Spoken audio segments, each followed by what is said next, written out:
अस्सलामु अलैकुम रहमतुल्लाहि व बरकातुहू। आप में से कोई कंफर्म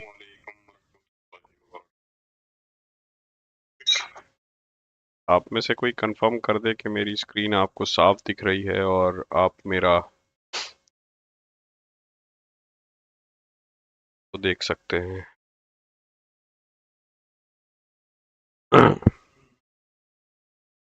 क्लियर देख सकते हैं। एक बार प्लीज कोई कंफर्म कर दे।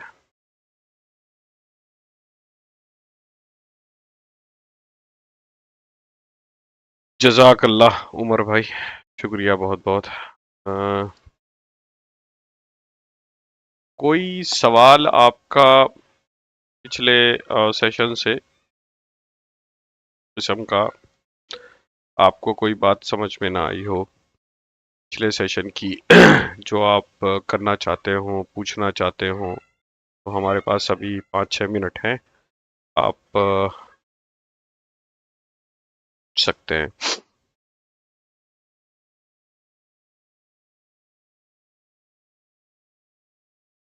है किसी का कोई सवाल? पिछली बार का सब कुछ क्लियर है?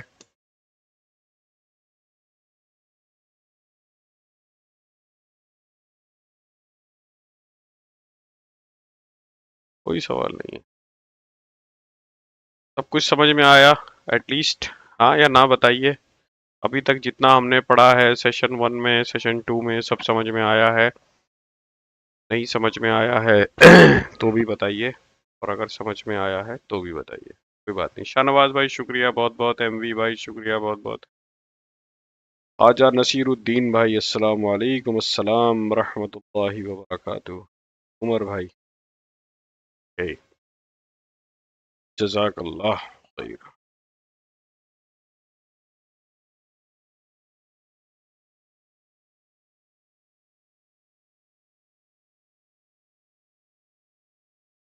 1-2 मिनट का पॉज लेते हैं और इंशाल्लाह शुरुआत करते हैं।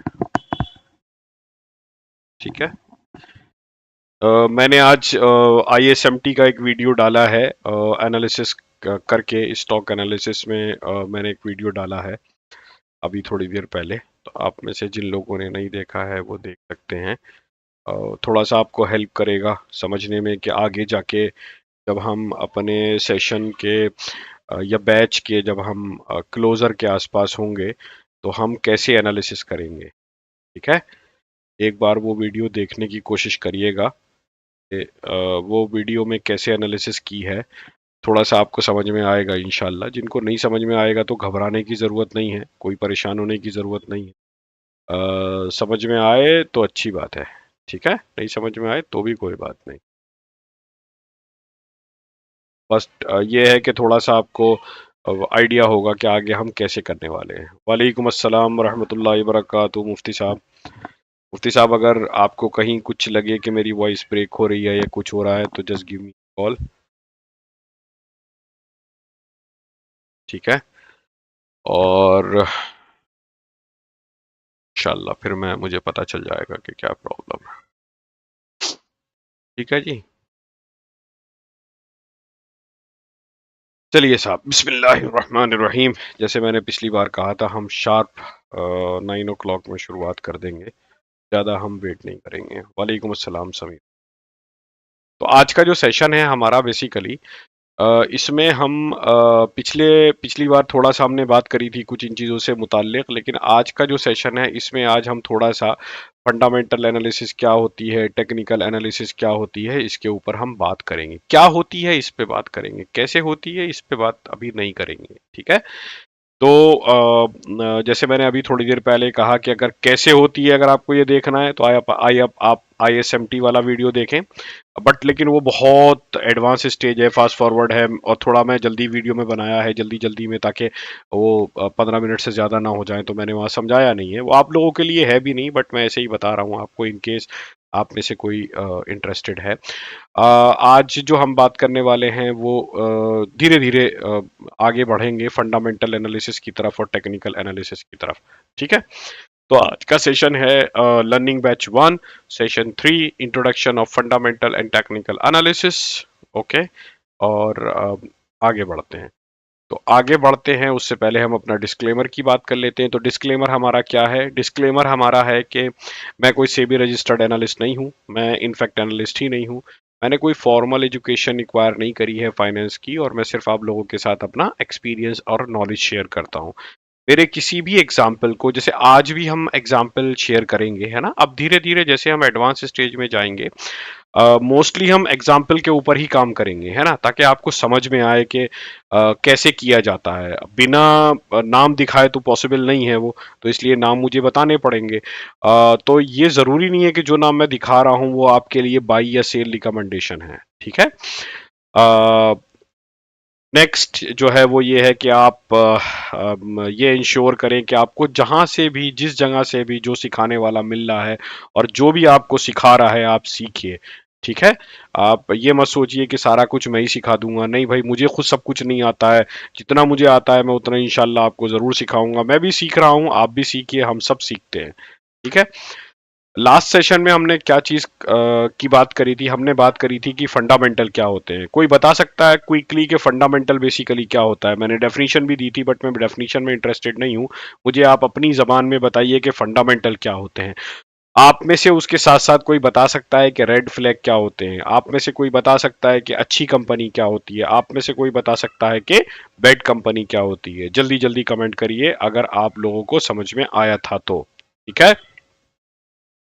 कोई लिखने वाला? Anyone writing?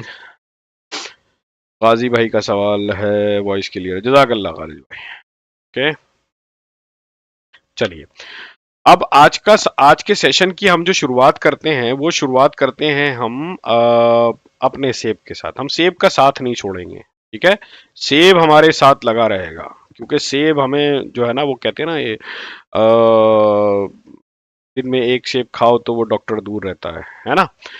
तो आप, मेरा सवाल है उसका आप जवाब दीजिए कि अगर सेब का एवरेज प्राइस 200 रुपए है, मतलब इन रूटीन सेब अगर 200 रुपए मिलता है, तो क्या आप उसे 500 रुपए पर खरीदेंगे? अगर हाँ तो क्यों, और अगर ना तो क्यों? 200 रुपए किलो अगर सेब मिलता है इन रूटीन, तो क्या आप उसे 500 रुपए किलो पर खरीदेंगे? हाँ या ना? क्यों नहीं खरीदेंगे, मुझे बताइए। जवाब जो है वो आप रीजन के साथ दीजिए, हाँ या ना। नहीं तो क्यों नहीं, और हाँ तो क्यों। नॉर्मल प्राइस उसका 500 है, और सॉरी 200 है, और 500 उसका जो है प्राइस जो है वो किसी दिन है, तो आप लेंगे कि नहीं लेंगे? क्यों नहीं लेंगे भाई, कोई वजह?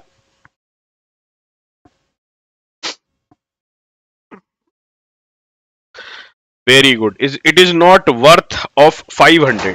परफेक्ट। नहीं, क्योंकि कई मार्केट में और भी फ्रूट है। हाँ सही बात है भाई, और भी फ्रूट है, किसी हकीम ने थोड़े कह दिया है, इसलिए कि वो महंगा है। हाँ, तो इसीलिए हर, जिस तरीके से आपने ये बात समझ गए ना, हर शेयर की एक कीमत होती है, हर कंपनी के शेयर की एक कीमत होती है। अगर वो शेयर की कीमत उस पैसे से ज्यादा है, मान लो किसी शेयर की कीमत 100 रुपए है और वो बाजार में 200 रुपए का मिल रहा है, 200 का, 250 का, 300 का, 400 का, तो क्या आप खरीदेंगे?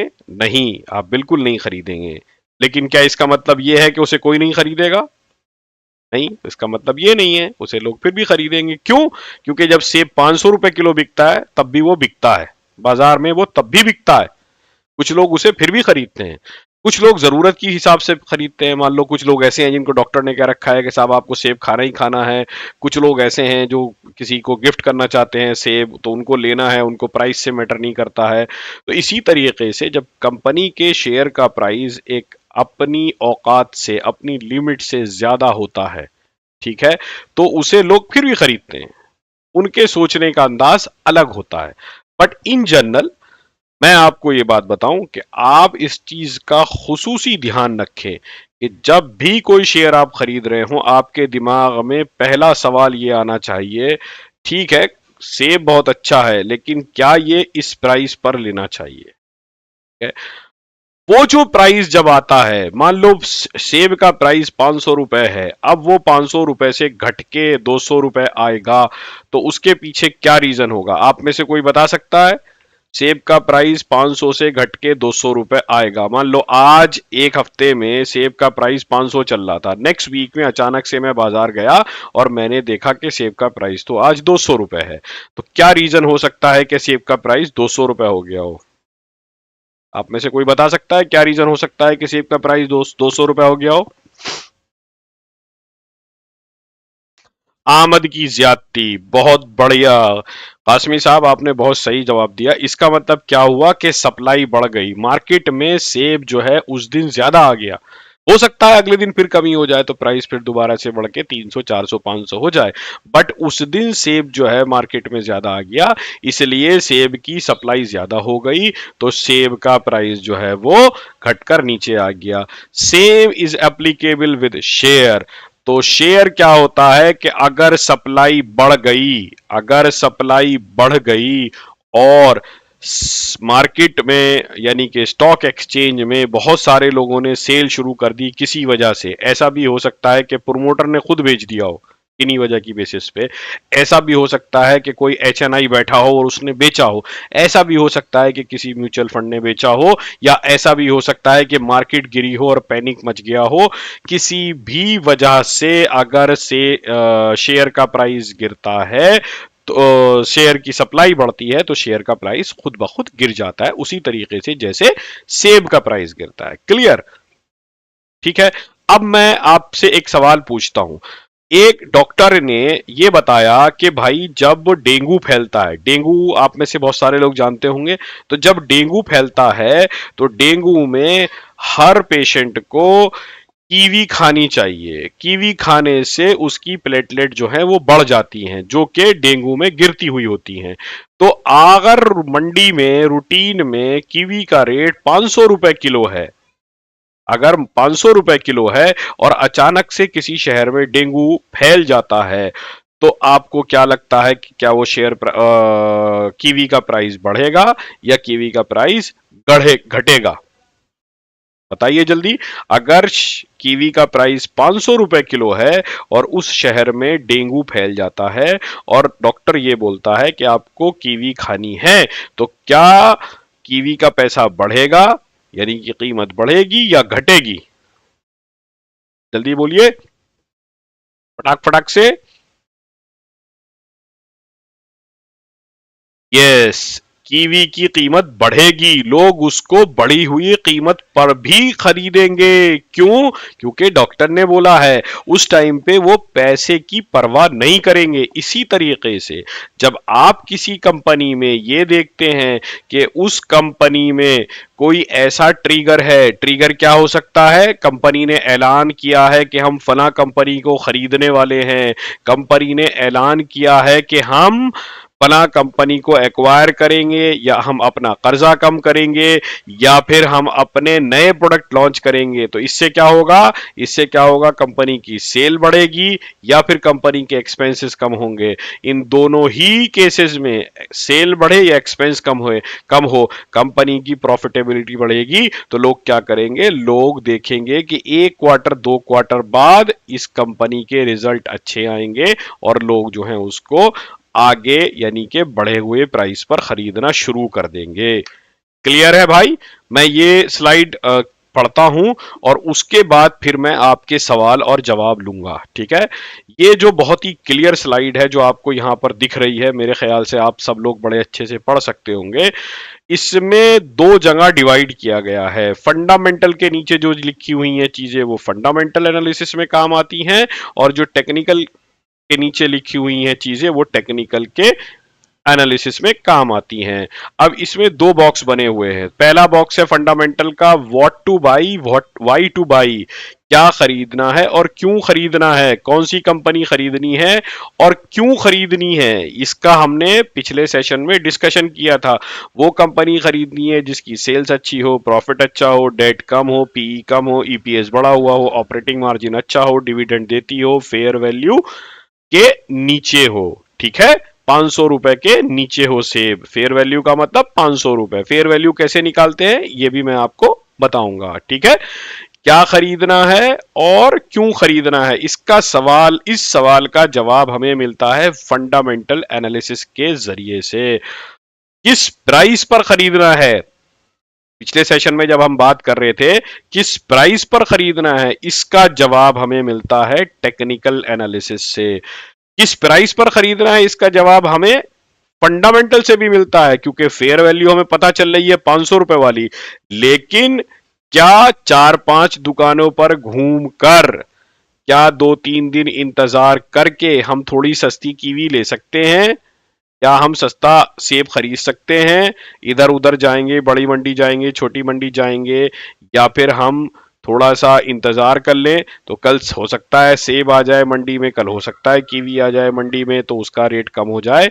सेम किस प्राइस पर खरीदना है, इसका ज्यादा अच्छे से जवाब जो आपको मिलता है वो मिलता है टेक्निकल एनालिसिस के जरिए। टेक्निकल एनालिसिस में जो मैंने यहां पर लिख रखे हैं, एसएम में सिंपल मूविंग एवरेज, ईएम में exponential moving average, MACD moving average convergence divergence, RSI relative index, ADX, बहुत सारे इंडिकेटर होते हैं, जैसे सेल्स प्रॉफिट डेट होते हैं, इसी तरीके से ये सारे इंडिकेटर भी होते हैं। बट आपको ये सारे नाम देख के ये सोचने की जरूरत नहीं है अरे बाबा ये क्या है, ये तो हमारी समझ में ही नहीं आ रहा है, ये तो कोई नई चीज है, किसी नई जगह से आई हुई चीजें हैं, हमने तो इनके बारे में आज तक सुना ही नहीं। तो आपको घबराने की कोई जरूरत नहीं है, इनके बारे में हम इंशाल्लाह डिटेल में बात करेंगे, ये सारे इंडिकेटर क्या होते हैं।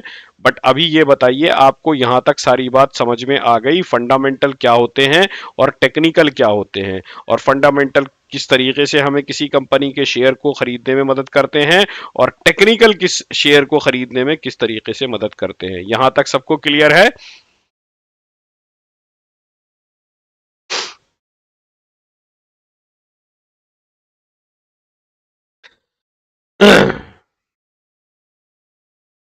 ओके, जजाक अल्लाह साहब, मुफ्ती साहब, अफान भाई, शाहनवाज भाई, शुक्रिया बहुत बहुत। चलो आगे बढ़ते हैं। एनालिसिस क्या होती है?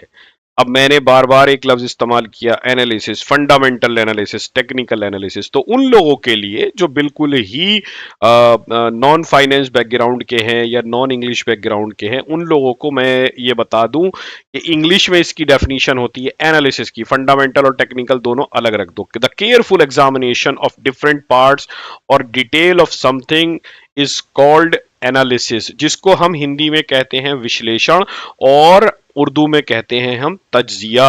अब हिंदी और उर्दू में अगर मैं आपको एक्सप्लेन करूं कि ये क्या होती है, ये होती है एनालिसिस क्या होती है। आप एक स्कूल में गए, बहुत छोटा सा एग्जाम्पल है, बहुत अच्छे से आपकी समझ में आएगा। आप एक स्कूल में गए और आपने वहां के प्रिंसिपल से ये कहा कि हजरत मैं आपके स्कूल का मुआयना करना चाहता हूं। ठीक है, मैं किसी गवर्नमेंट ऑफिस से नहीं हूं, कुछ नहीं हूं, मैं सिर्फ अपनी नॉलेज के लिए ये देखना चाहता हूं कि आपका स्कूल में क्या होता है, कैसे होता है और क्यों होता है। उसने कहा जी ठीक है, कोई बात नहीं, मैं आपको घुमाता हूं। अब उन्होंने आपको घुमाना शुरू किया, पहली क्लास में लेके गए, आपने वहां पे देखा कुछ बच्चे दंगा कर रहे थे, कुछ बच्चे पढ़ाई कर रहे थे, टीचर वहां पे सीट पे बैठे हुए सो रहे थे। दूसरी क्लास में गए, आपने देखा टीचर वहां पे पढ़ा रहे थे, टीचर और स्टूडेंट का इंटरेक्शन बहुत बढ़िया था। तीसरी क्लास में गए, आपने वहां देखा टीचर थे ही नहीं। चौथी में गए, वहां पे आपने देखा टीचर बैठे थे, उसके बावजूद बच्चे जो हैं वो दंगा कर रहे थे। चौथी क्लास में गए, आपने वहां से देखा कि भाई टीचर पढ़ा रहा था और बच्चे पढ़ रहे थे बड़ी सिंसियरिटी के साथ, सारे बच्चे बड़े इंटरेस्ट के साथ पढ़ रहे थे। अब आपने कुल मिला के 5 क्लासों का मुआयना किया। इन 5 क्लासों में आपने जो जो देखा आप उसको लिखकर ले आए और आप अपने घर पर आकर बैठ गए, शुक्रिया अदा करके आ गए प्रिंसिपल साहब का। अब आपने ये बोला कि मतलब आपने ये सोचा कि लाओ मैं जो ये सब देख के आया हूं, जो छोटे छोटे पॉइंट हैं इनकी मैं डिटेल लिखता हूं। अब आपने डिटेल में लिखा कि नंबर 1, क्लास में कुछ बच्चे पढ़ रहे थे, कुछ बच्चे खेल रहे थे, टीचर जो है वो अपनी सीट पे बैठा हुआ था। इसका मतलब क्या हुआ? इसका मतलब ये हुआ कि टीचर को बच्चों को पढ़ाने में कोई खास इंटरेस्ट नहीं है। जो पढ़ रहे हैं वो पढ़ रहे हैं, जो दंगा कर रहे हैं वो दंगा कर रहे हैं, उन्हें कोई मतलब नहीं है। आपने कंक्लूजन निकाला, teacher is not a good teacher. ठीक है, दूसरी क्लास में आपने ऐसे ही देखा, तीसरी वाली का इसी तरीके से आपने 5 क्लासों का मुआयना किया और आपने अपनी एक छोटी सी रिपोर्ट बना ली। इस सारे के सारे प्रोसेस को आप कहते हैं एनालिसिस। समझ में आया? आपने जो टीचर की रिपोर्ट बनाई वो असल में आपने विश्लेषण किया या तज्जिया किया अपने अंदाज में, इसको कहते हैं हम एनालिसिस। किस किस को समझ में नहीं आया कि एनालिसिस क्या होती है? सबको समझ में आ गया? क्लियर? फास्टर फास्टर फास्टर, जल्दी जल्दी लिखिए। क्लियर है कि नहीं क्लियर है?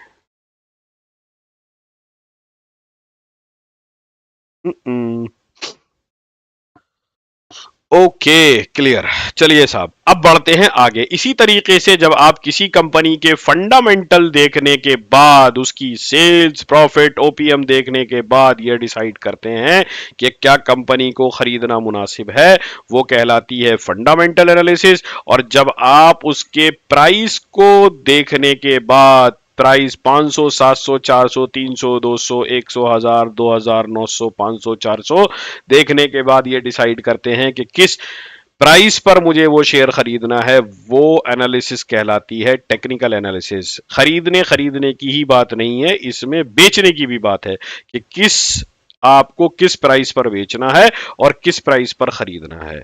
ओके, तो ये हमारी डेफिनेशन हो गई फंडामेंटल एनालिसिस और टेक्निकल एनालिसिस की। अब मैं आपको बताता हूं फंडामेंटल एनालिसिस की डेफिनेशन एक्चुअली में क्या होती है।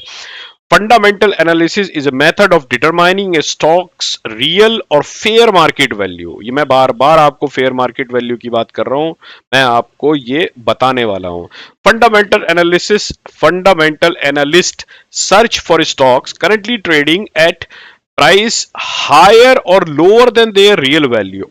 If the fair market value is higher, then the market price the stocks is deemed undervalued and a by recommendation is giving. What does it mean? इसका क्या मतलब हुआ? वो देखते हैं कि अगर मान लो उसका फेयर प्राइस किसी शेयर का 1000 रुपए है और अभी वो 400 रुपए पर ट्रेड कर रहा है, तो वो बाई रिकमेंडेशन देते हैं। ये एक प्रोसेस होता है बेसिकली। जैसे मैंने बताया ना कि आप जाते हैं और अलग अलग इस क्लासे घूमते हैं, इसी तरीके से फंडामेंटल एनालिसिस जब आप करते हैं तो क्या करते हैं? फाइनेंशियल स्टेटमेंट देखते हैं। आप क्या करते हैं? फाइनेंशियल रेशो देखते हैं। आप क्या करते हैं? रेड फ्लैग्स देखते हैं। आप क्या करते हैं? कंपनी की फ्यूचर ग्रोथ देखते हैं और कंपनी की फेयर वैल्यू देखते हैं। और उसके बाद फिर आप ये डिसाइड करते हैं कि क्या आपको वो शेयर खरीदना चाहिए अभी या नहीं खरीदना चाहिए। This is what is called as fundamental analysis. Clear? Clear है भाई? तालिब भाई, मुजाहिद भाई, एमवी भाई, निदाए मिल्लत साहब या साहिबा, मोहम्मद गाजी भाई, मोहम्मद भाई, Azam Shah, zig zag zig, clear है भाई? बहुत ही सिंपल है। इसमें देखो, मैं आपको एक चीज बताता हूं, मैं बीच बीच में ऐसी बातें बोलता रहता हूं, आप आपको पता है, मुद्दे से हट जाता हूं।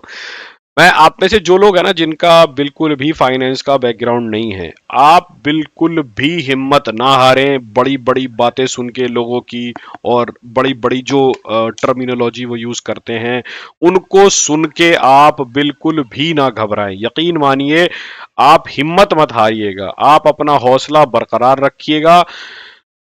शेयर मार्केट इतना आसान है, फंडामेंटल एनालिसिस इतना आसान है, टेक्निकल एनालिसिस इतना आसान है कि आप यकीन जानिए, आपको ऐसा लगेगा कि आप सीख गए और आपको लगेगा अच्छा बस यही होता है, अच्छा इससे ज्यादा कुछ नहीं होता, बस मैंने सब कुछ सीख लिया। सिर्फ एक चीज की जरूरत है, वो जरूरत यह है कि आप लोग सीखने की उम्र से निकल गए। जो एक नेचुरल लर्निंग की एज होती है ना, मान लो 25 साल 30 साल, तो आप में से बहुत सारे साहिबान ऐसे हैं जो उस एज से बाहर आ गए। तो उस एज से जब आप बाहर आ जाते हैं तो आपका जहन जो है वो कुछ चीजों को यकीन नहीं करता है, कुछ चीजों को एक्सेप्ट नहीं करता है। तो प्रॉब्लम क्या होती है कि आपका दिमाग कहता है अरे यार अब क्या इस उम्र में ये पढ़ेंगे, अब ये भी पढ़ना पड़ेगा इस उम्र में, अरे यार अब मतलब फाइनेंशियल स्टेटमेंट क्या होता है मुझे ये सीखना पड़ेगा। चल तो रही है गाड़ी यार, चलो अब मुझे क्या सीखना। आपको ये ख्याल दिमाग में नहीं लाना है, आपको अपने अंदर का वो बच्चा जगाना है जो बच्चा तब था जब आप बहुत छोटे थे और पहली बार या दूसरी बार आप किसी मदरसे में या किसी स्कूल में गए थे। अगर आप उस बच्चे को जिंदा रखेंगे ना, यकीन मानिए ये जर्नी इतनी मजेदार होने वाली है ना कि आपको बहुत मजा आएगा। और मैं एक चीज आपको और बोलता हूं जो शायद आपको आसानी दे, आप जहां पर भी हैं, जिस जगह पर भी रह रहे हैं, आप कोशिश करिए कि किसी ऐसे पार्टनर को ढूंढें जो आपका इस जर्नी में साथी हो। आपकी अहलिया हो सकती हैं, मुझे मालूम है आप में से बहुत सारे लोग अपनी अहलियाओं के साथ ये सेशन देखते हैं और सीखते हैं। तो अगर आपकी अहलिया इसमें इंटरेस्टेड हैं, बट ज़रूरी नहीं है कि सबकी अहलिया जो है वो इंटरेस्टेड हो या उनके पास इतना वक्त हो, ये भी ज़रूरी नहीं है। और दूसरी बात ये भी ज़रूरी नहीं है कि सबकी अहलिया उनके साथ रह रही हो। तो अगर अहलिया नहीं है तो कोई मान लो आपका बेटा ही है, आपका बेटा माशाल्लाह, आप में से कुछ लोग हैं जो 40-50 साल के हैं तो उनके बच्चे माशाल्लाह 25-26 साल के होंगे। आप उनको अपने साथ बिठाइए, उनसे कहिए भाई देखो बेटा, देखो ये सीखने की कोशिश करो, ये कुछ नई चीज है, शायद तुम्हारे काम आए। तो क्या होगा ना कि जब बाप बेटा साथ बैठ के सीखोगे तो आपको अच्छा लगेगा। मतलब कुछ चीजें वो आपको समझाएगा, वो नई जनरेशन का बच्चा है, वो आपको कुछ चीजें समझाएगा, कुछ चीजें आप उसको समझाएगा। ये झिझक बीच में से निकाल दो, पढ़ने लिखने में कोई झिझक नहीं है। बेटा नहीं है तो कोई बात नहीं, बेटी है मान लो, या फिर कोई आपका दोस्त है या जानने वाला है जो सीखना चाहता है, आप दोनों मिलके सीखो एक साथ। दो तीन चार अगर ज्यादा लोग हैं तो एक ग्रुप में बैठ के आपस में बात करो। जब मैं बीच में आपको एक हफ्ता देता हूं सीखने के लिए, तो आप एक दूसरे से बातें करो कि देखो मैंने ये देखा, मुझे ये लगा, मुझे ये लगा। जरूरी नहीं है कि आप मुझे बताओ, आप आपस में बात करो। तो उससे क्या होगा ना, आपको मजा आने लगेगा, आपका अंदर का जो बच्चा है ना वो जाग जाएगा। That is important. चीजें मुश्किल नहीं है, चीजें सब बहुत आसान होती हैं, चीजें आसान होती हैं। चलो वापस टॉपिक की तरफ आते हैं, ठीक है। तो फंडामेंटल एनालिसिस क्या होती है अब हमारी समझ में आ गया। अब हम आते हैं स्क्रीनर की तरफ। ओके, ये मुझे मालूम है, पिछली बार का फीडबैक मेरे पास है बहुत सारे लोगों का आप में से, कि पिछली बार आपने जो स्क्रीनर दिखाया था हमारी समझ में कुछ नहीं आया। और क्या कहना चाहिए, फरहान भाई शादी नहीं हुई कोई बात नहीं, आपके दोस्त होंगे, आप दोस्तों को अगर शादी नहीं हुई तो बहुत बढ़िया बात है। इसका मतलब आप 30 के नीचे होंगे, 30 के नीचे तो आपको बहुत सारे दोस्त मिल जाएंगे जो आप सीखना चाहते होंगे ये चीजें, तो आप उनको साथ बिठा के सीखो। तो देखो ये एक साहब ने लिखा है, अच्छा उनकी बेटी 11 साल की है, तो वो तो खैर अभी छोटी है, उस पर इतना प्रेशर मत डालिए। और देखो अहलिया से बात करो अगर वो सीखना चाहती हैं, या मान लो कोई आपका दो, मैं तो एक जनरल एग्जांपल दे रहा हूँ यार, जरूरी थोड़ी है, ठीक है। अच्छा, coming back two point, screener, पिछली बार आप में से बहुत सारे लोगों ने बोला था सर स्क्रीनर क्या होता है, कैसे होता है, आपने दिखाया और हमें हमारी समझ में नहीं आया। देखो बहुत आसान सा है स्क्रीनर। मैं आज जो है ना स्क्रीनर में आपको फिर दोबारा बता दूं, मैं आज आपका फंडामेंटल एनालिसिस क्या होती है ये बता रहा हूं। क्या होती है आपको 50% तो समझ में आ गई कि फंडामेंटल एनालिसिस क्या होती है। 50% कैसे करते हैं ये मुझे आपको अभी दिखाना है स्क्रीनर के ऊपर, है ना, कैसे करते हैं। और डिटेल में इसका हम डिस्कशन करेंगे, पूरा पोस्टमार्टम करेंगे इंशाल्लाह, वो हम करेंगे, जरूर करेंगे। आप ये मत सोचिएगा कि मैं आपको स्क्रीनर दिखा के छोड़ दूंगा, लेकिन मैं आपको डिटेल में धीरे धीरे लेके जाऊंगा, एकदम से मैं आपको डिटेल में लेके नहीं जाऊंगा, ठीक है। तो अब हम चलते हैं स्क्रीनर की तरफ। ये समझ लीजिए कि स्क्रीनर हमारा जो है वो औजार है। औजार किस चीज का? फंडामेंटल एनालिसिस का औजार है हमारा स्क्रीनर।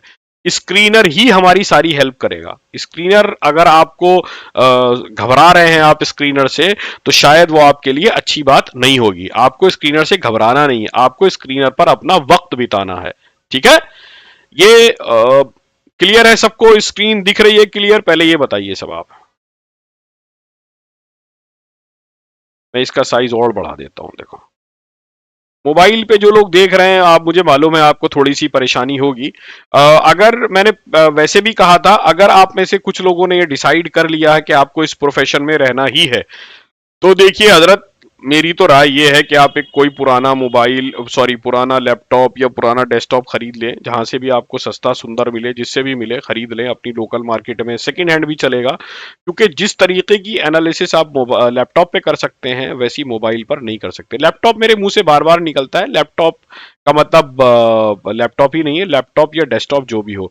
या फिर किसी को कोई ऐसा मेथड मालूम हो कि भाई वो मोबाइल को ही लैपटॉप बना ले या मोबाइल को बड़ी स्क्रीन पे ले जाए, तो भी अच्छी बात है। कुल मिला के मेरा मकसद जो है वो बड़ी स्क्रीन पर दिखना है।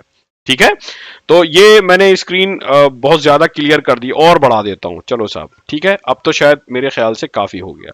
तो जब आप फंडामेंटल एनालिसिस करते हैं तो आप स्क्रीनर पे जाते हैं, यहां पर आप उस कंपनी का नाम लिखते हैं ऊपर, और ये मैंने लिख दिया देखो ISMT।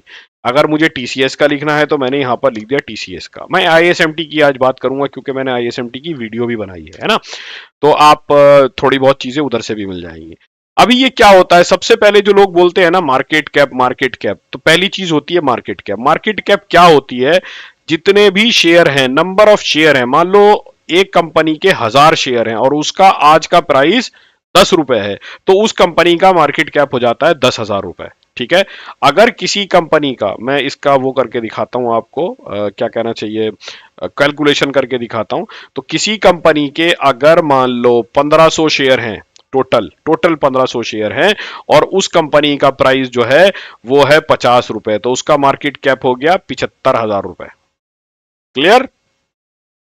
किसी कंपनी का 500 5000 50,000 शेयर है, मान लो ऐसे किसी कंपनी के टोटल 50,000 शेयर हैं और उसका जो प्राइस है आज वो है कितना, 10 रुपए, तो मार्केट कैप कितना हो गया, 5 लाख।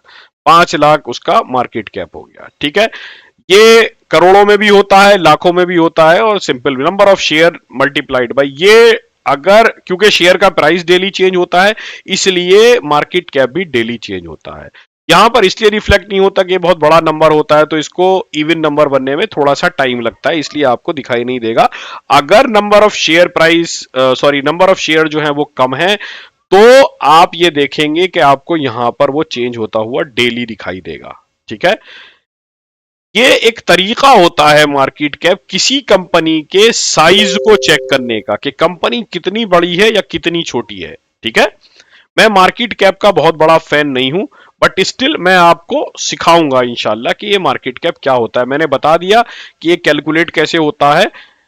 एक चीज और मैं बता दूं, बहुत सारे बड़े बड़े जो एनालिस्ट हैं वो कभी भी 500 करोड़ के नीचे मार्केट कैप वाली कंपनी पर इन्वेस्ट नहीं करते हैं। उसके पीछे रीजन क्या है, उसके पीछे रीजन ये है कि 500 करोड़ के मार्केट कैप के नीचे वाली जो कंपनी होती हैं उनके शेयर जो है वो कम हो सकते हैं और उनको मैनिपुलेट करना जो है वो आसान हो सकता है, इसलिए वो जो है वो 500 करोड़ के नीचे वाले मार्केट कैप में ट्रेड नहीं कर सकते। लेकिन मैं इस चीज का बहुत बड़ा फैन नहीं हूं, मैं आपको तो अवॉइड कहूंगा कि आप अवॉइड करो, बड़ी कंपनी में इन्वेस्ट करो, और हम इसमें डिटेल में बात करेंगे। ठीक है, दूसरी चीज जो होती है वो होती है फेस वैल्यू।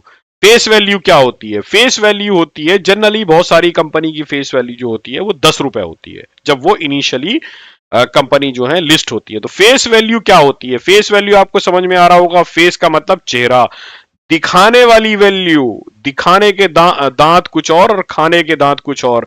मतलब जब आईपीओ आता है, जैसे अभी टाटा टेक्नोलॉजी का आईपीओ आजकल आया हुआ है जिसकी कीमत मेरे ख्याल से 300 रुपए है, मुझे नहीं पता कितनी है एग्जैक्टली, बट 300 के आसपास है शायद।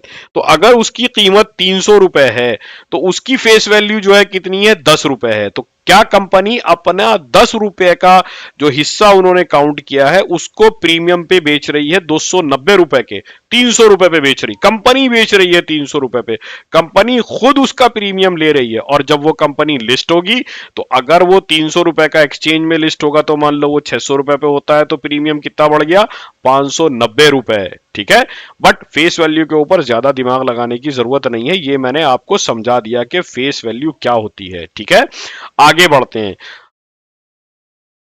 आगे बढ़ते हैं, वो है, मैं एक एक करके समझाऊंगा, धीरे धीरे करके सब कुछ समझाऊंगा, तो आप घबराना मत।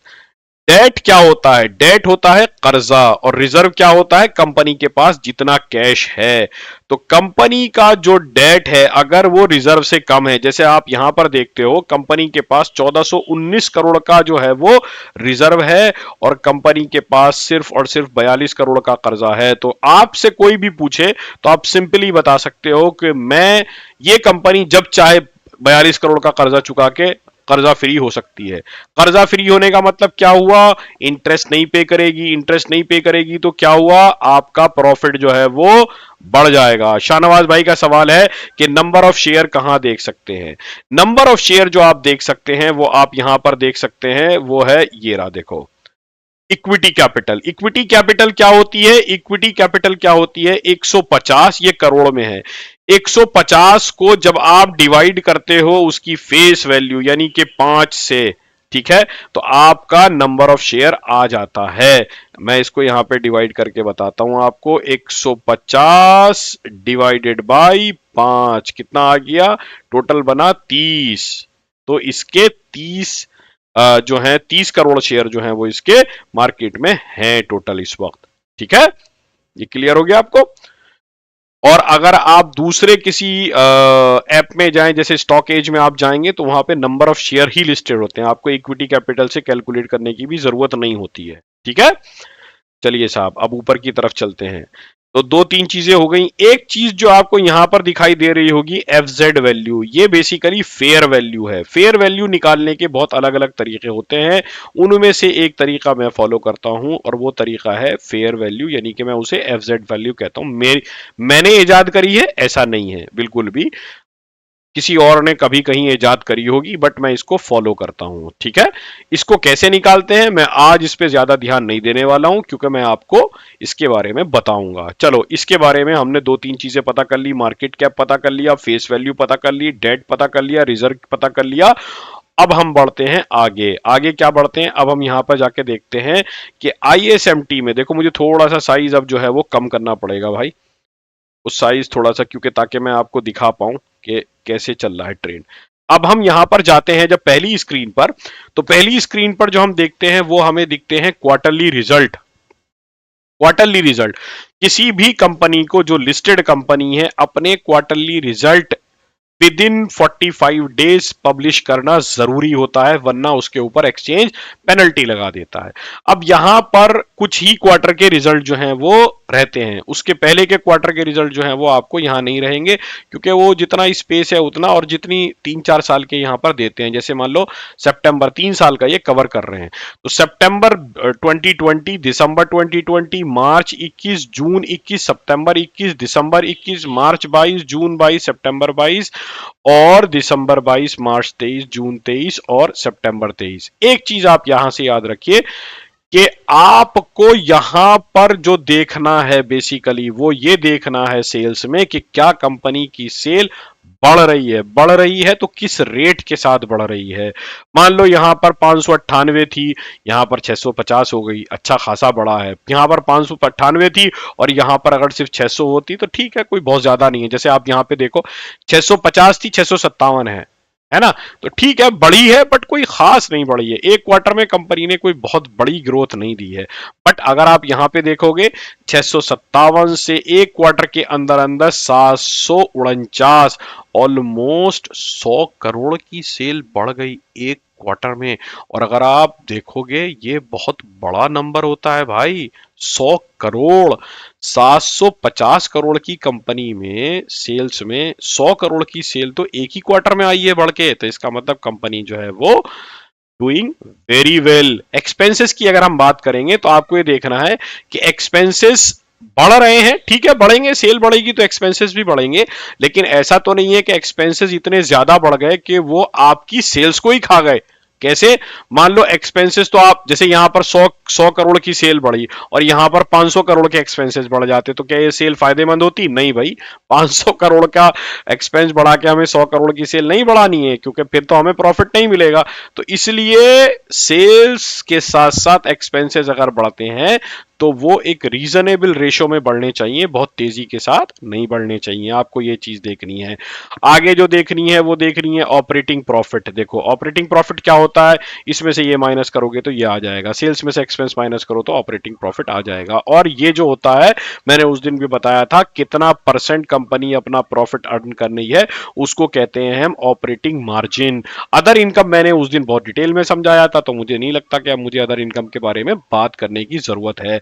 इंटरेस्ट क्या होता है? इंटरेस्ट वो है जो कंपनी पे कर रही है, तो इंटरेस्ट जितना कम से कम होगा उतना ज्यादा बढ़िया है। डेप्रिसिएशन क्या होता है, ये आप थोड़ा सा भी अवॉइड करो, ज्यादा घिचपिच होगा तो आपको परेशानी हो जाएगी। ठीक है, इसके बाद ये आता है प्रॉफिट बिफोर टैक्स, यानी कि इन सबको काउंट करने के बाद OPM, other income, interest, depreciation को, और फिर उसके बाद होता है टैक्स, और इसके बाद होता है नेट प्रॉफिट, यानी कि बिल्कुल नील बटे सन्नाटा, कितना खर्चा हुआ, क्या हुआ, इस ही की बेसिस पे आपकी निकलती है ईपीएस, ये कहलाती है अर्निंग पर शेयर। जैसे हमने अभी निकाला कि इसकी निकाली थी हमने कि 30 करोड़ शेयर हैं, तो टोटल प्रॉफिट जितना होता है उसको 30 करोड़ से डिवाइड करके जो नंबर आता है वो कहलाता है earning per share. Okay, clear? यहां पर सब क्लियर है? बिल्कुल इसी तरीके से जो होता है वो यहां पर आपको एनुअल दिखाया जाता है, जैसे ऊपर दिखाया गया, कोई अलग नहीं है। सिर्फ एक चीज अलग होती है, वो क्या होती है? Dividend pay out. Dividend pay out क्या होता है? पिछली बार मैंने बताया था, कंपनी के पास जो एक्स्ट्रा सरप्लस कैश होता है, जो उसके बैंक में होता है, और कंपनी को लगता है कि ये हमें किसी और चीज के लिए जरूरत नहीं है और हमें अपना प्रॉफिट जो है वो अपने शेयर होल्डर के साथ बांटना चाहिए, वो कहलाता है डिविडेंड। ठीक है, ऐसे ये चीजें काउंट होती हैं। अब तक यहां तक सब कुछ क्लियर है सबको? हो मोहम्मद भाई, what should be the average EPS of A company? ये मतलब कोई डायरेक्ट एवरेज नहीं आ सकता है। सिर्फ एक चीज है कि एवरेज ईपीएस इंक्रीजिंग होनी चाहिए, और बेसिकली हम फेयर वैल्यू की बात करेंगे तो आपको समझ में आएगा कि ईपीएस की वैल्यू क्यों नहीं है। ठीक है, तो आप ये थोड़ा सा सवाल अपना होल्ड करें, इंशाल्लाह आपको समझ में आ जाएगा। अभी तक सब समझ में आया सबको? किसी किस्म का कोई कंफ्यूजन? अब तो किसी को ये सवाल नहीं है कि भाई आपने स्क्रीनर दिखा दिया और दुल्हन का चेहरा दिखाया नहीं और नकाब पड़ा रहने दिया और आप दिखा के झलक चले गए और हमारी समझ में नहीं आया क्या है कैसा है। अब तो सबको समझ में आ गया ना भाई, अब तो कोई ऐसा नहीं है कि किसी को नहीं समझ में आया हो। जो लोग हाजिर नहीं है, अगर उनको समझ में नहीं आया तो भाई मेरी जिम्मेदारी नहीं है। क्लियर क्लियर क्लियर, आगे बढ़ते हैं फिर जल्दी से। आधा टाइम हमारा निकल चुका है, हमें अभी टेक्निकल एनालिसिस भी कवर करना है। ठीक है, क्लियर है?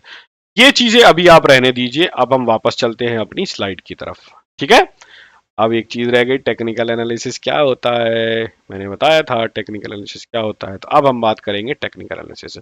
Technical analysis is a form of security analysis. Security को आप समझ लो share analysis, that uses price data and volume data, typically displayed graphically in charts. The charts are analyzed using various indicators in order to make investment recommendation. Okay, good. किसी को समझ में नहीं आया कोई बात नहीं, टेंशन होने की जरूरत नहीं है। फैसल भाई ये कुछ भी अभी सीख रहे हैं, ये डिटेल्स में सीखने को मिलेगा। भाई जितना अभी सीख रहे हैं इतना सीख लिया कि आपने नहीं सीख लिया, इसकी बात करिए फैसल, समझे एस भाई? इसके आगे मतलब आप समझ रहे हो ना कि आप ऐसे समझ लो कि आपने अभी 10th में साइंस ली है और आप अपने प्रोफेसर से पूछते हो कि सर रॉकेट कैसे उड़ता है, आप कब बताओगे, है ना? या बताओगे कि नहीं बताओगे? जब इंशाल्लाह, मैंने बोला ना शुरू में, मैं भागूंगा नहीं इस सेशन में, यकीन मानो इस बैच में बहुत सारे लोग ऐसे हैं जिनका फाइनेंस तो छोड़ो, उनका इंग्लिश का भी बैकग्राउंड नहीं है ना? तो मैं बहुत स्लो स्लो जाने वाला हूं, मुझे बीच में ब्रेक लेने में कोई प्रॉब्लम नहीं है। मुझे ऐसा कोई मैंडेटरी नहीं है कि मैं हर वीक सेशन लूं। मैं जिस दिन फ्री होता हूं इंशाल्लाह मैं हफ्ते में 2 सेशन लूंगा। अगर कहीं मुझे ट्रैवल कर रहा है तो बीच में ब्रेक ले लूंगा। आपको लगेगा कि नहीं सर मत बढ़ाओ, आगे आगे मत पढ़ाओ फैसल भाई, रुक जाओ, तो मैं रुक जाऊंगा, ब्रेक ले लूंगा। 1 हफ्ता, 2 हफ्ता, 3 हफ्ता, 4 हफ्ता आप लोग रिवाइज कर लोगे, फिर हम आगे बढ़ेंगे। समझ में जब तक आपकी नहीं आएगा ना तब तक बात नहीं बनेगी। जितना समझा रहा हूं वहां तक बात करो, फ्यूचर की बात मत करो। जब बैच खत्म हो रहा होगा ना तब आप मुझे बताना कि अरे ये चीज रह गई, ये कवर कर लो, ये चीज रह गई, ये कवर कर लो, ये चीज रह गई, ये कवर कर लो। अभी तक जितनी चीजें समझाई हैं ये चीजें आपको समझ में आई कि नहीं? अब आपको क्या करना है, मान लो जैसे मान लो आज मैंने आपको बताया फेस वैल्यू क्या होती है, तो आपसे मैं ये उम्मीद करता हूं, मैंने तो समझा दिया आपको, आप गूगल करोगे फेस वैल्यू क्या होती है, फिर आप मुझे बताओ सर ये वाली चीज मुझे लग रहा है कि आप छोड़ दी थी, आपने, आपको ये बतानी चाहिए। जैसे मैंने आपको बताया डेट क्या होता है, अब आप डेट के बारे में पढ़ो, कितने तरीके के कर्जे होते हैं। डेट एक तरीके का नहीं होता, बहुत तरीके का होता है, बट वो आपके इन्वेस्टमेंट को इंपैक्ट नहीं करेगा, लेकिन डेट बहुत तरीके का होता है। रिजर्व क्या होता है, डिविडेंड मैंने आपको बताया क्या होता है। डिविडेंड में इससे ज्यादा मैं डिटेल दूंगा तो वो अपने आप में डिविडेंड की क्लास हो जाएगी, ठीक है? तो आप डिविडेंड के बारे में पढ़ो, मैं आपको धीरे धीरे धीरे धीरे करके इंशाल्लाह सब कुछ कवर करूंगा, ठीक है? बस कहने का मकसद ये है कि आप समझते रहिए जितना समझ में आ रहा है। अभी coming back to technical analysis, तो टेक्निकल एनालिसिस क्या होती है आपकी समझ में नहीं आया होगा डेफिनेशन से, तो मैं आपको बताता हूं। जैसे आपने सेब का एनालिसिस किया था, क्या आपने देखा कि सेब जो है वो अमूमन मिलता है 200 रुपए का, लेकिन आजकल है वो 500 रुपए का। अब आपको किसी ने बताया कि जम्मू कश्मीर से फ्राइडे में जम्मू कश्मीर में श्रीनगर की मार्केट रहती है बंद, ठीक है, और वहां से कोई ट्रक नहीं निकलता है सेब का जुमे में। किस दिन निकलता है? सैटरडे में निकलता है, सैटरडे में निकलता है सुबह में, और आपके शहर में जो ट्रक पहुंचता है वो मैक्सिमम पहुंचता है किस दिन? संडे की नाइट में। जब वो संडे की नाइट में पहुंचता है तो वो मंडे मंडी में आता है। जब मंडे मंडी में आता है तो सबसे सस्ता रेट किसी हफ्ते का किसी सीजन में जो होता है वो होता है मंडे का। अगर नॉर्मली सेब का रेट 200 रुपए है तो मंडे में वो रेट रहता है आपका कितना? 150 रुपए। क्यों? क्योंकि उस दिन सप्लाई बढ़ जाती है, सारे के सारे ट्रक एक दिन आ जाते हैं। कुछ मंडे बिक जाते हैं, कुछ ट्यूसडे बिकते हैं, कुछ वेडनेसडे बिकते हैं। धीरे धीरे धीरे धीरे सैटरडे संडे आते आते वो सारे के सारे ट्रक बिक चुके होते हैं और संडे में सबसे महंगा रेट होता है, ठीक है। अब आपको अगर सेब बल्क में खरीदने हो या आपको सेब खाने का दिल हो और आपके पास पैसे हो लिमिटेड, तो आप किस दिन खरीदोगे? फ्राइडे। बोलो किस दिन खरीदोगे? जल्दी से बोलो, फटाफट फटाफट फटाफट।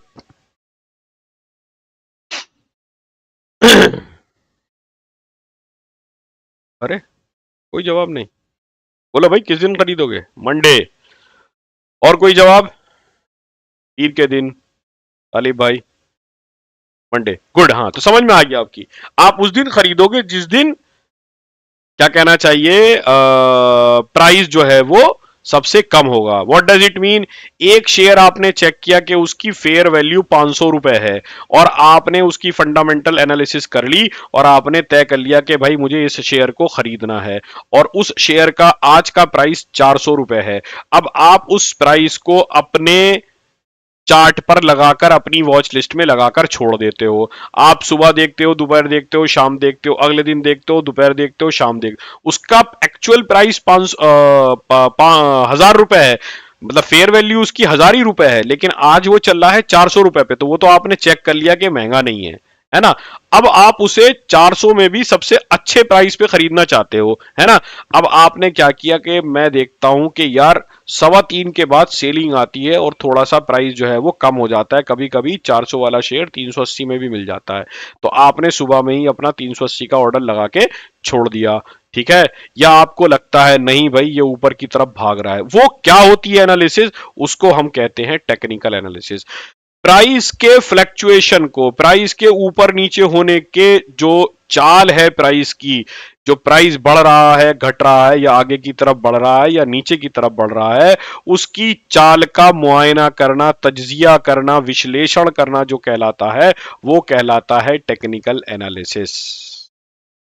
समझ में आ गई सबके ये बात? टेक्निकल एनालिसिस क्या होती है? क्लियर?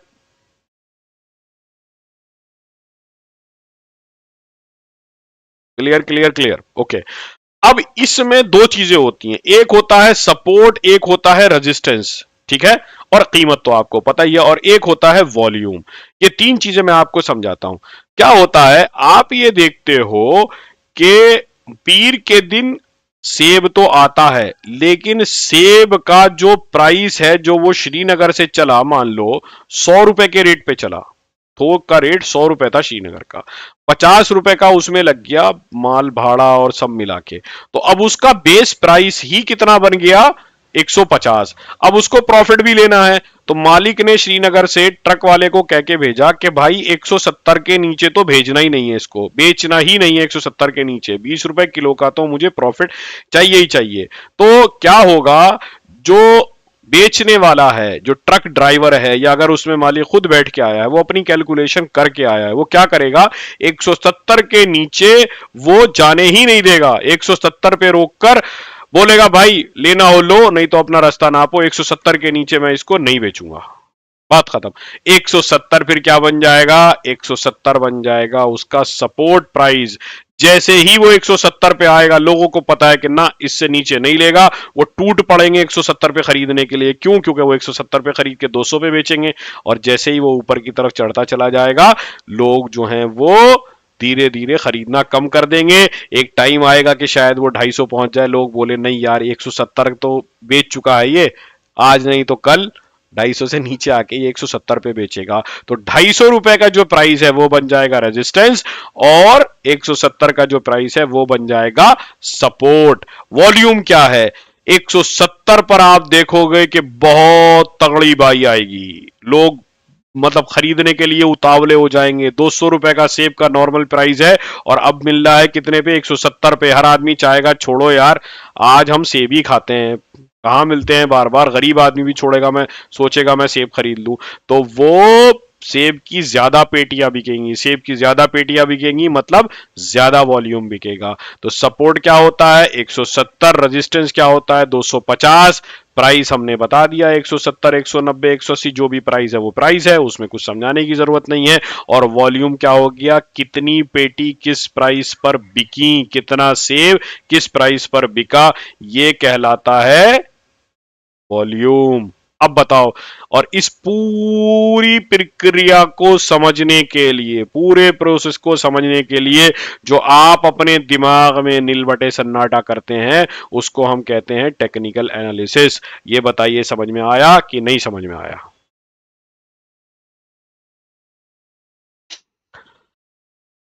अल्लाह अकबर।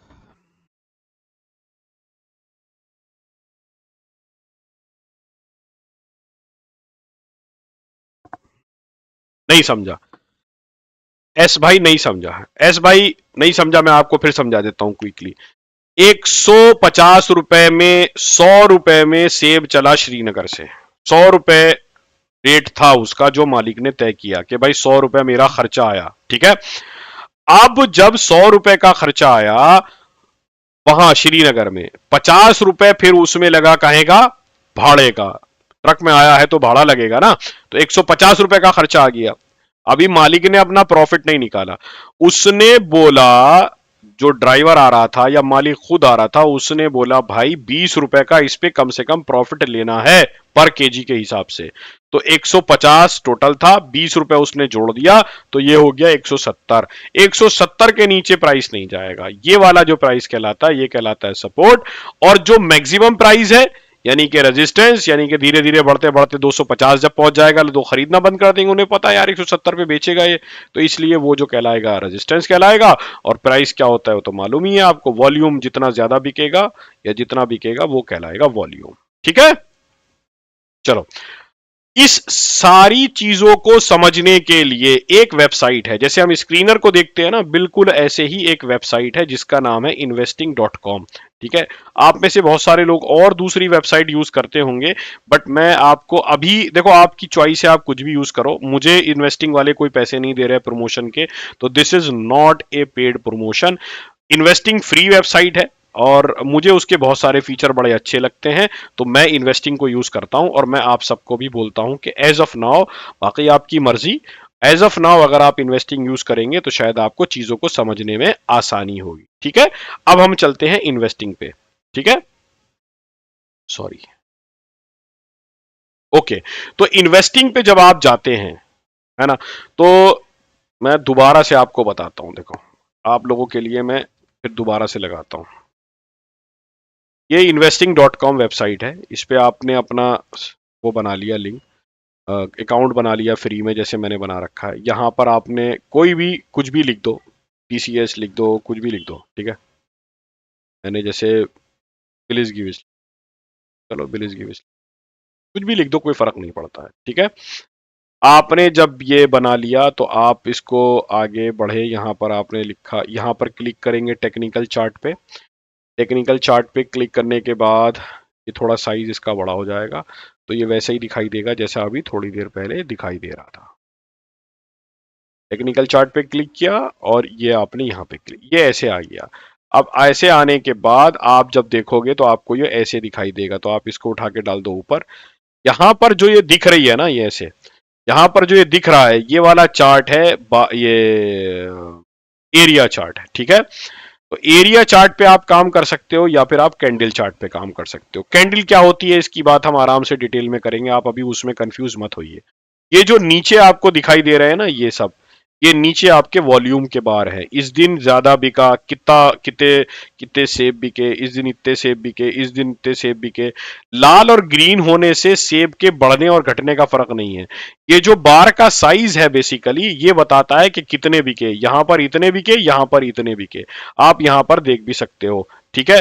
मसला क्या है, ये जो कलर है ना ग्रीन और रेड, ये बताता है कि उस दिन का जो प्राइस जो बंद हुआ वो ग्रीन में बंद हुआ या रेड में बंद हुआ। बट आप इसमें भी परेशान मत होइए, ये भी मैं आपको इंशाल्लाह जब मैं कैंडल की बात करूंगा तो आपसे मैं बात करूंगा। अभी मैं आपसे कुछ और बात करने वाला हूं। ठीक है, वो क्या बात करने वाला हूं वो सुन लीजिए बहुत आराम से।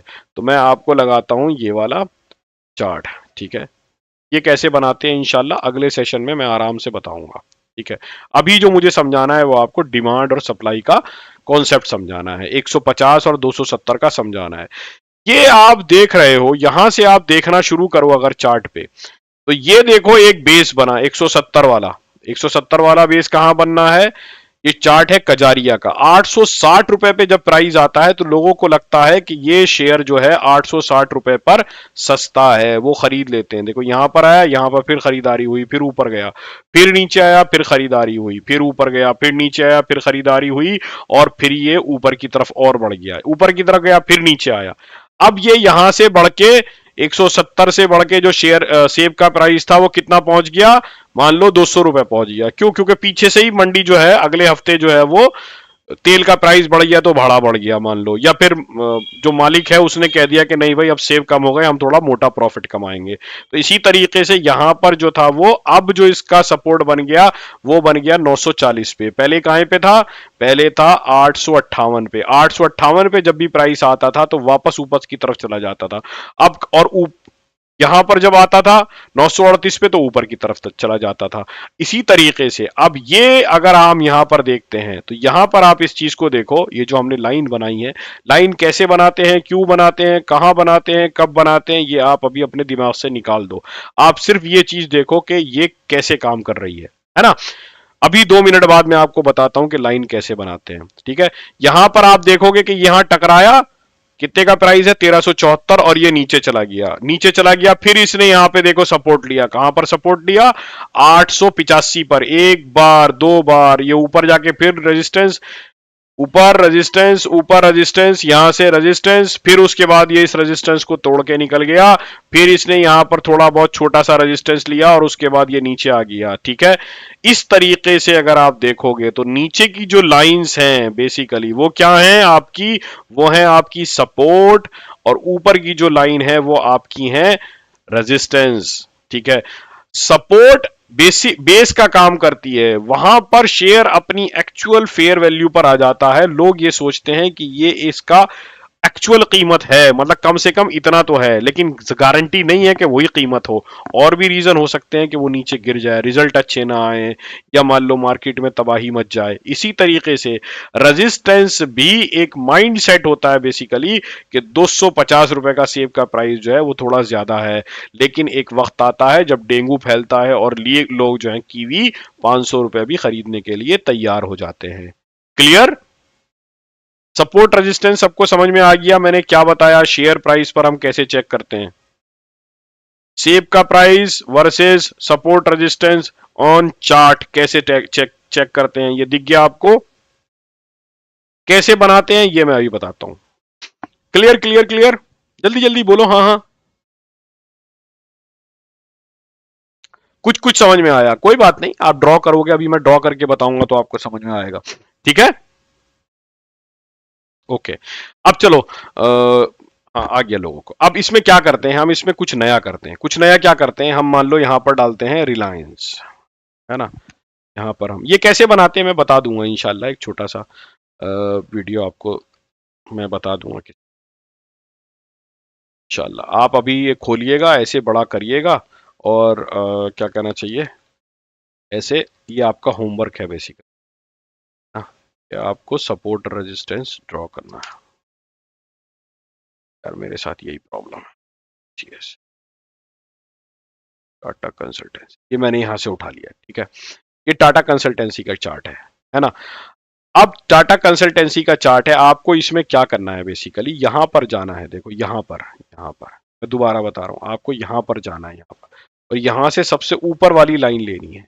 ठीक है, आप एक काम ये भी कर सकते हो कि इस चार्ट को बजाय कैंडल के आप इसको इसमें कन्वर्ट कर दो, एरिया में। जब एरिया में कन्वर्ट करोगे तो आपको चीजों को समझने में आसानी होगी। ये टॉप बना, देखो ये टॉप बना यहाँ पर, ठीक है, ये टॉप बना है यहाँ पर, आपको हर बार यहाँ से उठाना पड़ेगा। ये टॉप बना यहाँ पर, ठीक है। तो कोई ऐसा टॉप जहां पर बार बार टकराकर वापस आ रहा हो, आपको एक स्ट्रेट लाइन ड्रॉ करनी है जो कम से कम 2 पॉइंट को कनेक्ट करती हो, और मैक्सिमम चाहे जितने पॉइंट कनेक्ट करती हो, लेकिन किसी भी पॉइंट को काटती ना हो। जैसे मैं ये जब बनाता हूं, ठीक है, तो इसने इसको काट दिया, ठीक है, ये वाली लाइन को इसने काट दिया, तो इसका मतलब क्या हुआ, ये एक सही लाइन नहीं है। सही लाइन क्या है, ये अगर ये इसकी पीक पकड़ता, ठीक है, आप अभी चार्ट से ज्यादा लाइन स्ट्रेट करने से ज्यादा लाइन स्ट्रेट बनाइए। अगर ये वाला इसके आसपास भी है तो भी आप इसको एक्सेप्ट एक्सेप्ट करिए, कोई प्रॉब्लम नहीं है। जैसे यहां पर आप जाओ, दोबारा पकड़ो और यहां से एक लाइन पकड़ो, एरिया में जाके आप स्ट्रेट लाइन खींचो। ये जो बन के आती है ना, देखो डॉट डॉट डॉट, ये बेसिकली स्ट्रेट लाइन की अलामत होती है। तो आप ऐसे पकड़ो, ठीक है।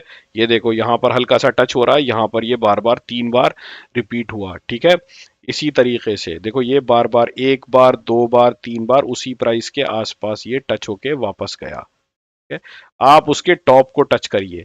इसी तरीके से आप उसके बॉटम के 2 या 2 से ज्यादा पॉइंट बनाइए और उनको टच करिए।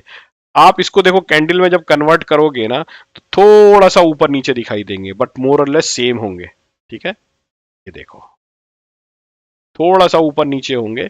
आपको कैंडल का टॉप पकड़ना है और दूसरी कैंडल के टॉप से टच करना है, लेकिन इस चीज का ख्याल रखना है कि बीच में कोई कैंडल कटनी नहीं चाहिए और कोई एरिया कटना नहीं चाहिए, ठीक है। थोड़ा टाइम लगेगा, इसके लिए मैं बार बार बोलता था कि लैपटॉप की जरूरत पड़ेगी। मोबाइल पे ये काम करना थोड़ा सा आपको मुश्किल पड़ेगा, ठीक है। मुझे नहीं पता, कुछ लोग कर लेते हैं, बट मुझे थोड़ा सा मतलब मुझे अजीब सा लगता है कि वो कैसे कर लेते हैं, ठीक है। तो ये एक आपका सपोर्ट और रेजिस्टेंस का ये जो है हमारा सिस्टम है। जैसे मान लो इसकी सपोर्ट यहाँ पर बन रही है 3393 पर, और यहाँ पर इसने रेजिस्टेंस लिया था, और देखो ये 3393 के 3349 के ऊपर गया जरूर, लेकिन इसने फिर, क्योंकि वो इतने मोमेंटम में आ रहा था ना, नीचे से मोमेंटम में आ रहा था कि झटके में ऊपर गया, लेकिन फिर दोबारा उसने इसके ऊपर नहीं गया, इसको तोड़ा नहीं, उसने सस्टेन नहीं कर पाया और फिर दोबारा वो नीचे आ गया। और आप इंटरेस्टिंगली देखो, ये जो इसने टॉप बनाया था टीसीएस के शेयर ने, ये जो टॉप बनाया था, कब बनाया था, ये बनाया था 1/10, ये जो यहाँ पर बनाया था बेसिकली, जो भी बनाया था, ये बनाया था 21/1/2022 के आसपास। ये इसने आज तक नहीं तोड़ा है, 2 साल के आसपास हो गए। जब ये तोड़ेगा तो इसके पीछे कोई ना कोई रीजन होगा, कंपनी कोई जबरदस्त ग्रोथ दे रही होगी, कंपनी कुछ एक्वायर कर रही होगी, कंपनी अपने कर्जे कम कर रही होगी, या कंपनी ने बहुत जबरदस्त वाला रिजल्ट दिया होगा। तो यहां से लाइन बनती हुई आएंगी और इसे चीरती हुई ऊपर चली जाएंगी।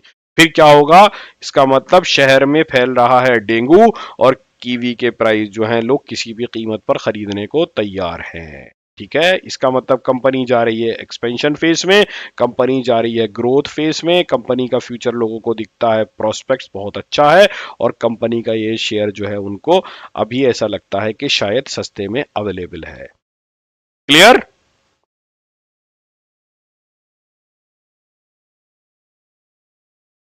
क्लियर है भाई? हाँ तालिब भाई, आपने सही बोला, कभी कभी सपोर्ट को तोड़ रहा है, देखो इसीलिए वो सस्टेन नहीं कर पा रहा ना, वो नीचे से ऊपर की तरफ सस्टेन नहीं कर पा रहा क्योंकि वो सपोर्ट को तोड़ रहा है। मतलब सेब का प्राइस 170 रह पा रहा है, लेकिन क्या हो रहा है, अगले दिन मंडी से माल और ज्यादा आ रहा है, और ज्यादा आ रहा है। पीछे आज 5 ट्रक आए थे, अगले दिन 10 आ गए, तो अब मालिक बोलता है चल भाई 170 नहीं, तू 160 में भी बेच, 10 रुपए का प्रॉफिट भी तो ले, कम से कम कुछ तो ले, ठीक है। ये समझ में आ गया ना? यही आपका आज का होमवर्क है टेक्निकल एनालिसिस का। कल की हमारा पूरा सेशन टेक्निकल एनालिसिस का है बेसिकली, तो इंशाल्लाह उस पे हम डिटेल में बात करेंगे टेक्निकल एनालिसिस पे। लेकिन आपका आज का ये होमवर्क है, आप इन्वेस्टिंग पे जाइए और ऐसी लाइनें खींचने की कोशिश करिए, किसी भी चार्ट की, कोई फर्क नहीं पड़ता किस कंपनी की आप खींच रहे हैं, यानी कि ऊपर की तरफ रेजिस्टेंस बनाने की कोशिश कीजिए और नीचे नीचे की तरफ आप बनाने की कोशिश कीजिए क्या, सपोर्ट। ठीक है? फंडामेंटल एनालिसिस में आपको क्या करना है, मैंने जो चीजें पढ़ाई हैं आप उनको समझिए कि मैंने जो समझाया है क्या वो आपकी समझ में आया है। 4-5 अलग अलग कंपनी का मार्केट कैप निकालिए। मार्केट कैप कैसे निकालते हैं मैंने आपको बताया। नंबर ऑफ शेयर निकालने के लिए आपको क्या करना है, ये रही। नंबर ऑफ शेयर निकालने के लिए आपको क्या करना है, पहले नंबर ऑफ शेयर पता होने चाहिए। नंबर ऑफ शेयर पता कैसे चलेंगे, इक्विटी कैपिटल को आप डिवाइड करेंगे फेस वैल्यू से, तो आपके पास नंबर ऑफ शेयर आ जाएंगे। नंबर ऑफ शेयर आ जाएंगे, उसको फिर प्राइस से मल्टीप्लाई करिए, तो प्राइस से मल्टीप्लाई, ये सब बहुत आसान सा काम है, 2 मिनट का काम है। कैलकुलेटर का यूज करेंगे तो आपको फिर मार्केट कैप पता चल जाएगा। 4-5 कंपनी का मार्केट कैप निकालोगे तो आपको मार्केट कैप क्या होता है समझ में आ जाएगा। फेस वैल्यू मैंने बता दिया।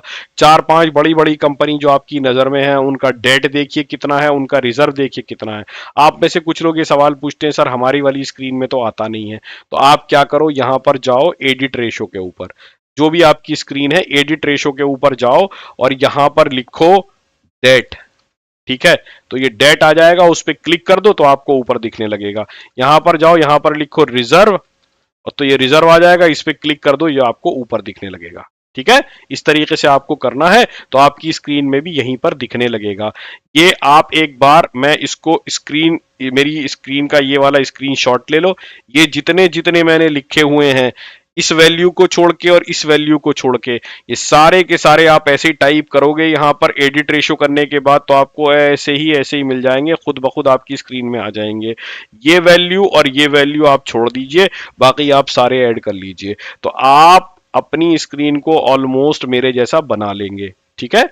यहां पर आप ऐड करेंगे तो यहां पर लिखेंगे जो भी आपको लिखना है, जैसे प्लीज लिखना है, किसी ने पूछा था कि प्लीज परसेंटेज, तो देखो प्लीज परसेंटेज आ गई, इस पे क्लिक करना। जब आप देखोगे तो उस पर क्लिक क्या हुआ, नहीं होगा, अब ये क्लिक हो गया, तो क्लिक हो गया तो फिर आप उसको एडजस्ट कर लीजिएगा। ठीक है भाई? ऐसे आप इसको कर सकते हैं, अपनी स्क्रीन को कस्टमाइज करिए और इन चीजों के बारे में पढ़िए। एफजेड, उमर भाई मैंने एक वीडियो बना रखी है फेयर वैल्यू की, कि फेयर वैल्यू क्या होती है, तो basically FZ is fair value, आप वीडियो देख सकते हो। बट अगर आपको अभी कोई जल्दी नहीं है तो आप रुकिए, मैं इंशाल्लाह आपको डिटेल में समझाऊंगा कि फेयर वैल्यू हम कैसे कैलकुलेट करते हैं। क्लियर? क्लियर है सबको? सब कुछ क्लियर है? चलो, तो आज हमने क्या सीखा, what is fundamental analysis, what is technical analysis, how to use screener.in, what is investing.com, what is MACD, RSI, MA, EMA।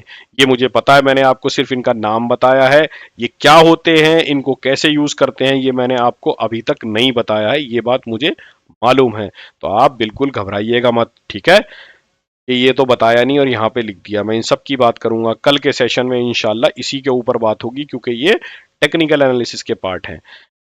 अब चलते हैं अपनी टैगलाइन की तरफ। हमारी टैगलाइन क्या है, trade to learn, money will follow. आप ट्रेड करिए सीखने के लिए, पैसा खुद ब खुद आएगा। आज का सेशन खत्म करने से पहले मैं आपको एक चीज दिखाना चाहता हूं जो बहुत इंटरेस्टिंग है उन लोगों के लिए जो नई शुरुआत कर रहे हैं, और ये है पावर ऑफ कंसिस्टेंसी।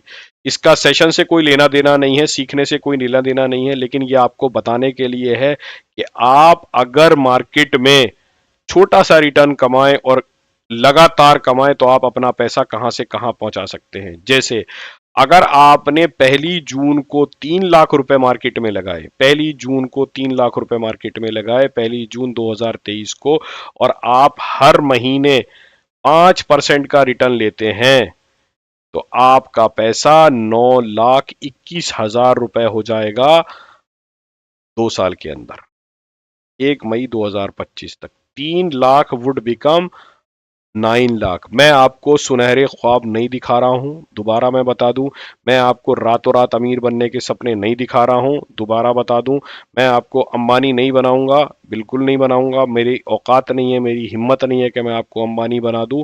मैं आपको ये बता रहा हूं कि आप मिनिमम रिटर्न पर फोकस करो, लगातार रिटर्न पर फोकस करो, तो आपका रिटर्न अनबिलीवेबल आता है।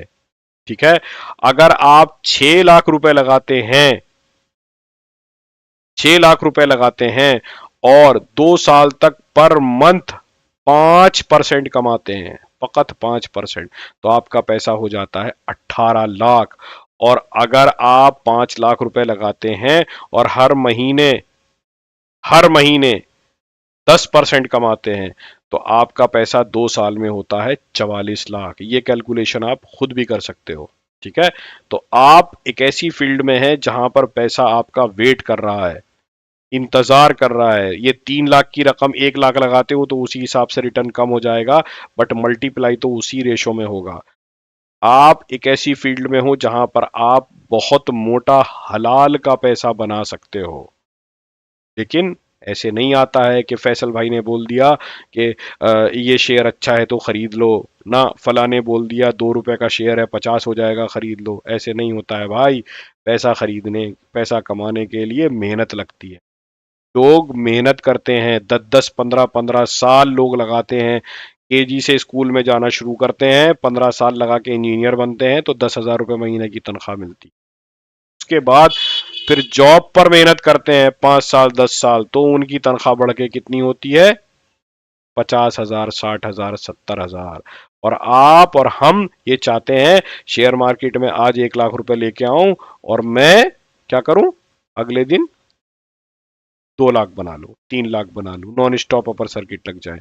भाई ऐसा नहीं होता है, ऐसा बिल्कुल भी नहीं होता है। अगर आप ये सपना लेके आए हैं तो ये सपना अच्छा नहीं है, भूल जाइए।